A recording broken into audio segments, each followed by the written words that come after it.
Assalamualaikum warahmatullahi wabarakatuh. Selamat pagi teman-teman. Saya Indah Nurmalasari dari Prodi Administrasi Publik Visip Untirta, kelas 4D dengan NIM 666120149. Untuk memenuhi tugas kuliah mata kuliah Governance Digital dengan dosen pengampu Bu Ayuning Budiati, saya akan membahas beberapa hal. Yang pertama yaitu hari ini saya akan membahas tentang aplikasi mobile JKN yang dikembangkan oleh BPJS Kesehatan Indonesia dan bagaimana aplikasi ini dikelola menggunakan prinsip tata kelola TI berdasarkan kerangka IT Governance Archetype dari Will and Rose.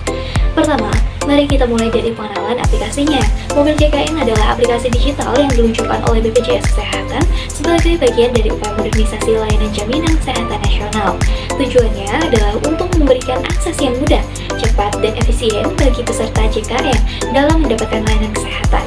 Aplikasi ini menjadi tonggak penting dalam transformasi layanan kesehatan digital di Indonesia. Sejak peluncurannya, JKN Mobile mendapat respon positif dari masyarakat. Fitur-fitur yang tersedia juga berkembang, mulai dari cek status kepesertaan, antrian online di fasilitas kesehatan, sampai pendaftaran bayi baru lahir.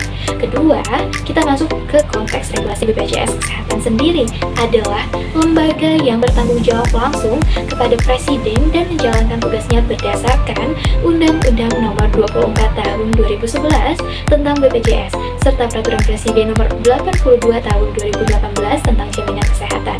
Regulasi ini menjadi dasar hukum bagi pelaksanaan program JKN dan pengelolaan sistem digitalnya. Selanjutnya, saya akan membahas tentang bagaimana aplikasi ini dikelola dari sisi tata kelola TI atau IT Governance. Kerangka kerja dari Will and Rose yaitu IT Governance Archetypes yang membagi pola pengambilan keputusan menjadi beberapa model. Berikut temuan dan simpulan dari analisis ini. Yang pertama yaitu ada Federal Dominance. Pengambilan keputusan dilakukan secara kolaboratif antara BPJS Kesehatan di tingkat pusat dan Dinas Kesehatan di daerah. Ini mencerminkan model federal yang memang umum untuk digunakan di sektor publik yang tersebar secara geografis, seperti layanan kesehatan. Yang kedua yaitu ada IT Monarchy. Keputusan teknis seperti arsitektur sistem dan strategi infrastruktur dikelola langsung oleh divisi TI BPJS bersama mitra teknologi seperti Telkom dan Kominfo. Ini menunjukkan adanya dominasi dari otoritas TI pusat dalam pengambilan keputusan teknis. Yang ketiga yaitu ada bisnis monarki. Untuk keputusan strategis yang menyangkut investasi dan arah kebijakan teknologi kesehatan nasional, otoritasnya ada di tangan Kementerian Kesehatan. Mereka berperan dalam memastikan keselarasan antara teknologi dan kebijakan publik. Yang keempat yaitu ada duopoly. Dalam hal pengembangan fitur atau kebutuhan pengguna, keputusan diambil secara bersama antara fungsi bisnis dan fungsi teknis. Misalnya, antara BPJS, Dinas Kesehatan, dan Divisi TI, kolaborasi ini penting agar teknologi yang dibangun benar-benar sesuai dengan kebutuhan peserta JKN. Yang kelima yaitu ada feudal dan anarki. Tidak ditemukan indikasi adanya pola pengambilan keputusan berdasarkan kepentingan unit kerja individual atau tanpa arah yang jelas. Ini artinya tata kelola mobile JKN sudah cukup terpusat dan profesional. Kesimpulannya, tata kelola TI pada mobile JKN sudah berjalan dengan struktur yang matang. Dominasi model federal dan IT monarki menunjukkan pentingnya sinergi antar pusat dan daerah, serta antar aspek teknis dan kebijakan. Tidak ditemukan model feudal atau anarki juga menunjukkan bahwa pengelolaan aplikasi ini telah terorganisir dengan baik dan mendukung efektivitas layanan publik digital di sektor kesehatan. Selanjutnya, pada kesempatan ini saya juga akan mempresentasikan isi utama dari artikel berjudul The Improvement of E-Administration in Indonesia, an Analysis Based on New Theory, yang ditulis oleh Pak Idi Jahidi dari BINUS Bandung dan Ibu Ayuning Budiati dari Universitas Sultan Ageng Tirtayasa. Pertama kita mulai dari bagian WOW. Artinya, artikel ini membahas tentang peningkatan e-administration or administrasi elektronik di Indonesia, yaitu pemanfaatan teknologi informasi dalam penyelenggaraan layanan publik.